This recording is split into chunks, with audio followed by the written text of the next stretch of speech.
Tired don't mean nothing. Tired is only in the mind. You tell yourself you're tired, you're gonna be tired. I don't get tired. I'm going to beat you. I'm going to let you know I beat you. I'm going to want you to reconsider your professional life choice. My father who raised me, his thing was, son, you may not be the best, but leave everything on the floor. You put 120%. I'm just asking you to do 120. Like every day when you come in, 120. You gotta want it so bad. You gotta give all of yourself to get it. You gotta be obsessive. Because I didn't grow up with things being handed to me. I had to work hard, I had to dedicate myself, and I had to be determined, and I was. The bottom line is that if you're talking about beating everybody else on the planet to a thing, what you're actually talking about is what are you prepared to sacrifice psychologically, physically, existentially, relationally, socially, in terms of your self-esteem, your confidence, everything, right? All of that. That pain you feel, that's the pain of success. You must be willing to shoulder that pain to get to success. And success is something that's a very lonely path in this world. Because few are willing to make that down payment of pain for that futurement of success, a better life. Very few are. So if you want to be the top, you gotta move different. There wasn't a lot of smiley faces with me out there. There wasn't a lot of smiley faces with Michael Jordan. There weren't a lot of smiley faces with Kobe Bryant. There weren't a lot of smiley faces with Tiger Woods. Even when I watch sports today and see these guys on the range, like they're all buddies, and I'm like, that's not the killer instinct. That's just not. I don't think Muhammad Ali or Mike Tyson were trying to be friends with anybody. I think they were going out there on a mission. And if there was someone in their way, they had to crush them. There's never any doubts in my mind because I'm the best in the world. Even though a lot of you don't like to hear it, it's fact. I'm the best. You know what I mean? Sometimes I don't want to believe it myself, but it's the truth. I'm the best. You can love me. You can hate me. I'm not here to make friends. I'm here to win. At the end of the day, even Alexander, one of his famous quotes is, "I have met the enemy, it is I," right? And although that is one element of an enemy, that's great. We need that. Michael had it, Brady had it, Kobe had it, but there's a crazy psychologically, you can call it, psycho competitor that they're constantly in the search of recruiting their next enemy. It's like, life is boring if I don't have my next target. I'm almost, bad for myself if I don't have the next target, the next enemy. And if I choose it the right way, then I'm able to bring out a side of me I've never seen before. Success is the only revenge. As you expand, they shrink into irrelevance. As you get louder, no one can hear them. You don't beat them, you cast a shadow so big, no one can see them to begin with. And that's what it comes down to, like, what are you willing to sacrifice at the end of the day? People don't understand the level of sacrifice it's going to take. And there's been moments where I realize that I compete because I want to win. I love winning. I love being the best in the world. I've sat many times trying to find the balance of what I want within all this. If I was losing, I wouldn't be competing. I'm here to win. It is hard.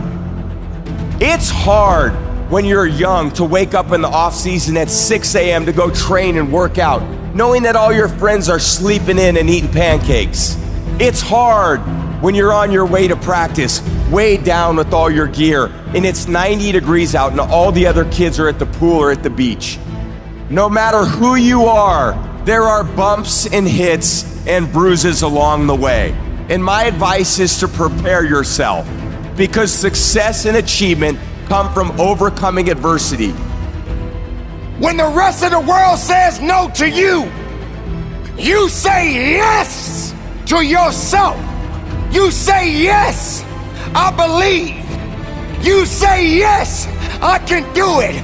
You say yes, nothing can stop me.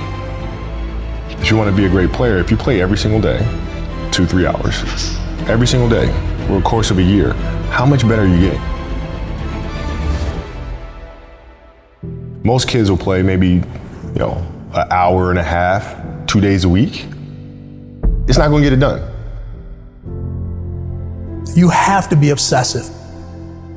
You have to be obsessive. You have to be addicted. You have to be disciplined. The key there is you. Everyone else is looking for other individuals to do stuff for you. Stop looking for help from everybody else. Okay? It starts and it ends with you. Your identity starts and ends with you. Every day is an opportunity based on your choices on how you look at things, the choices you make every day. That is what you are in the mirror today. From the captain to the cashier, there is more in you. Stay-at-home father, stay-at-home mother, lawyer, doctor, hygienist, author. I don't know who you are, where you're from, but there's more in you. That becomes a part of who you are. That changes how you think. That changes how you move. That changes how you behave. If you could become an executor, if you could execute, I'm talking about learn it. I'm talking about put it deep within, not you hear it. You have to realize that there's always work to do, and you want to be the hardest working person in whatever you do, and you'll put yourself in position to be successful. Muhammad Ali said, suffer now and live the rest of your life a champion, because he knew that the training wasn't killing him. The training was making him. It was forging him in fire. I got the trust that nothing out there can stop who I am inside. You got to stand on your faith. You got to stand on your strength. You got to stand on who you are. I will rise again and I will push. I will be the victorious one. I will conquer. Listen to me, if you work for it, if you're willing to put in that sweat, that blood, and those tears, baby, I'm telling you, you can have what you want, be what you want, do what you want. Are you hearing me?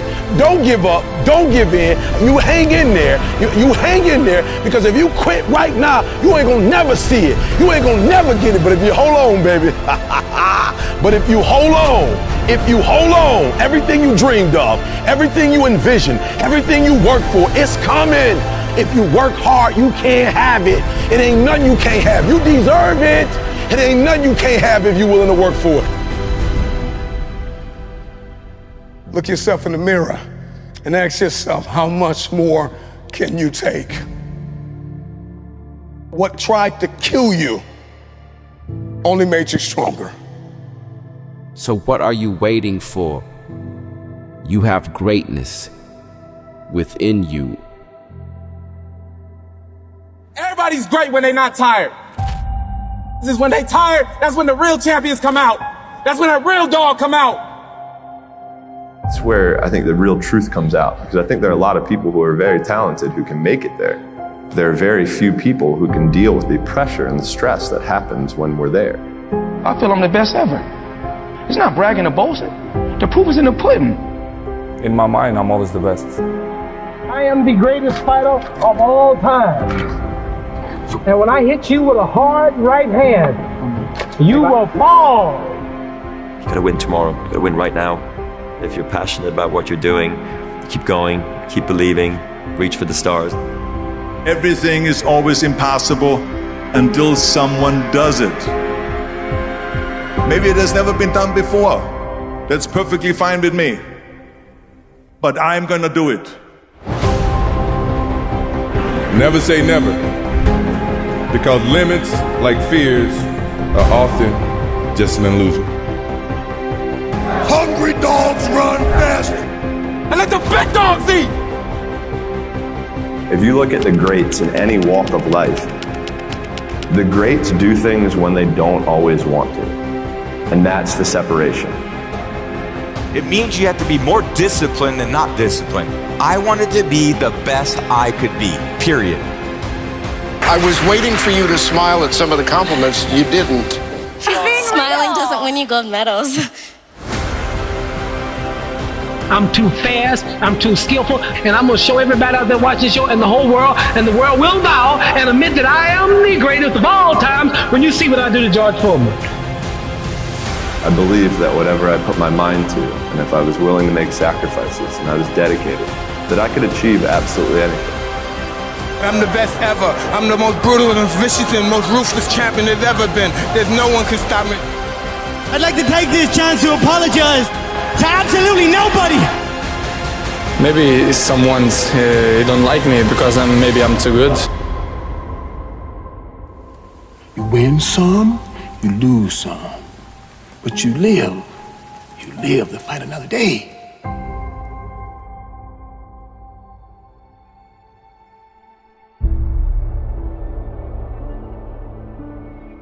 And I've always believed like I'm the Michael Jordan of this industry. When I'm on the air, I'm the one that will make you want to hear from me. I don't care who I'm on the air with. I don't care who it is. It does not matter to me. By the time I finish speaking, I am the one that you're going to want to listen to. That's my attitude.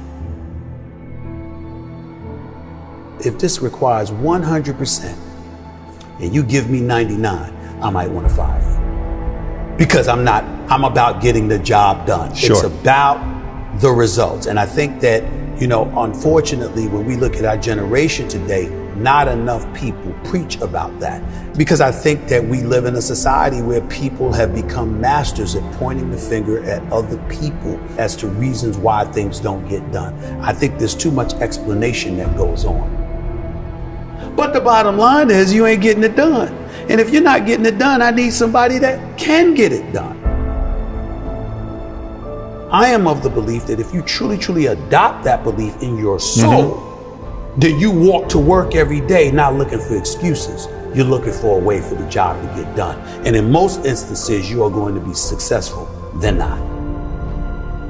You want to go with status quo, you're perfectly, fine with flowing along, just Safe, to get along, secure. safe, secure, whatever. But when you're trying to win, you're constantly looking to get better. My philosophy is very, very simple when it comes to my family, particularly, me being a dad. If they're hungry, it's because I'm starving. I don't eat until they eat. I'm not comfortable until they're comfortable. I don't have unless they have. That's the mentality, and that's the mentality that I strictly get from my mother. And so for me, having that kind of mentality, well, what comes with that? What comes with that is a certain work ethic that you have to put forth, and it's a willingness to sacrifice. Am I the most disciplined person in the world? No. Am I the most meticulous person in the world, like some people would believe? No, I'm meticulous enough, and I'm disciplined enough. But I think the key thing is that the bottom line is everything to me. And whatever the bottom line requires is what I'm going to do. If the bottom line requires an excessive level of discipline, I'm going to do it. But to me, it's whatever the moment or the situation demands. And I'm a bottom lines oriented kind of person. You don't assume that opportunities are waiting for you. You know obstacles are standing at every door. Right. And so that challenge that you have to embrace and you have to deal with, that's hard to deal with when you have achieved. You don't work hard to play hard. You work hard to have the ability to play when you want to. That's a good There's line. a difference. You handle your responsibilities first. And when you work hard and you have that sense of pride, it goes right out the window if you utilize your efforts in the wrong fashion. But when you do what's right, and it's based off of that effort that you put in, then you feel good about it because you took care of your responsibilities. Then you can go play. And I was not always confident. There's no doubt about that. I've always had my insecurities. What I firmly believed in was, as it pertained to me, was that I always worked hard. I was never lazy. I was always somebody that believed in hard work. Betting on yourself is believing in you. Knowing who you are, what you're worth. Having an idea about it anyway. And willing to work towards that, to validate that reality. That's betting on yourself. It's your job.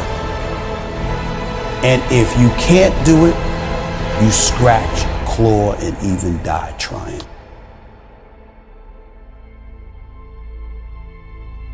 We make excuses every day, all of us as human beings.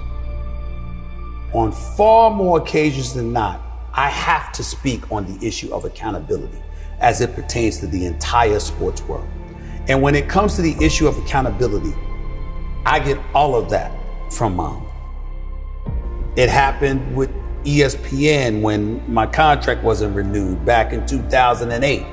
I was sitting up there, I felt betrayed. I felt ticked off. My mother let me lick my wounds for a couple of days.